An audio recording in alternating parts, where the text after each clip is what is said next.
Hi there. Welcome to the premiere of Dave's Backyard Garage. Today we're going to tackle a lighting bar on your motorcycle. I went and we're going to be dealing with different relays and stuff like that. I went to AutoZone and I went to Advanced. Got a couple relays. These relays here are 5-prong, as you can see. We will be talking about that a little bit later in the video. And I have a 4-prong that I also bought as well. Same exact relay, AutoZone, $6, Advanced, $12. So for this project, see if your AutoZone has it, and I would Advance order it. And then I don't know if it's cheaper to get the harnesses or whatnot, but as you go through this, you might be able to understand what's going on with your bike. All right, here we have the light bar, which I've already installed. Down here, these only have 2 wires in them, a hot and a ground, and that results as a problem if you want to use them for running lights and turn signals, which is where my 5-prong relay comes in at. These right here are pretty easy to go ahead and mount and put on. In this particular case, you may be trying to put a fairing, or you may find that your windshield doesn't exactly go the way it should. In this case, my Memphis shade is too long, so it hit it, so I had to make a bracket for it. So I'll show you that in a little bit too. With that being said, you see what I'm doing, and I'll show you a couple other things as we go along here. Alright, you see right here there's a switch that I installed. You can install this switch, any kind of switch you want. Put a switch anywhere you want. This is just something I came up with. It's all right here. What this switch operates is actually my driving lights, my fog lights of the bar.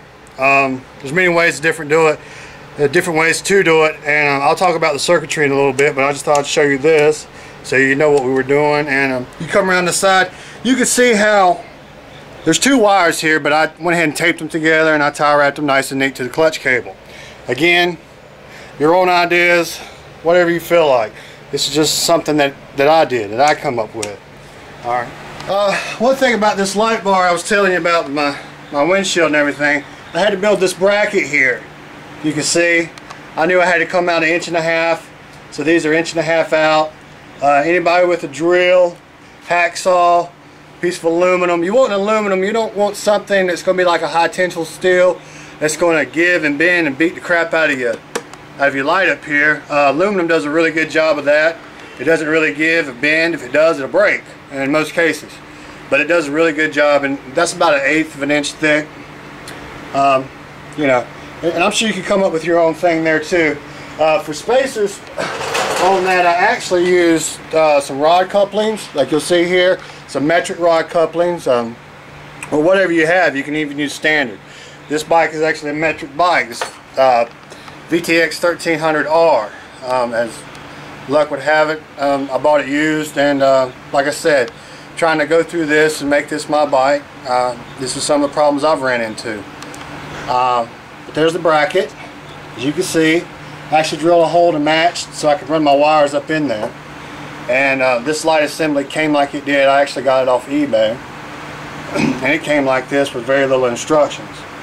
But also I had to keep in mind my clearance, so if I did bottom out, I didn't hit. Okay, so you really make sure that your clearance is good there. That's some things, like I said, you need to worry about. And installing another windshield or fairing or something that you run into, this might be helpful for you. Alright, what we got here, I had 2 screws in this light bucket. I'm going to take it off to get to some of the wiring so I can add these relays. Just take those 2 screws out, grab it like this, and she should just kind of come on out for you there. You don't have to worry about fighting it too much. You don't have to worry about the screw underneath or anything like that. And then you'll want to take your light bulb out as well.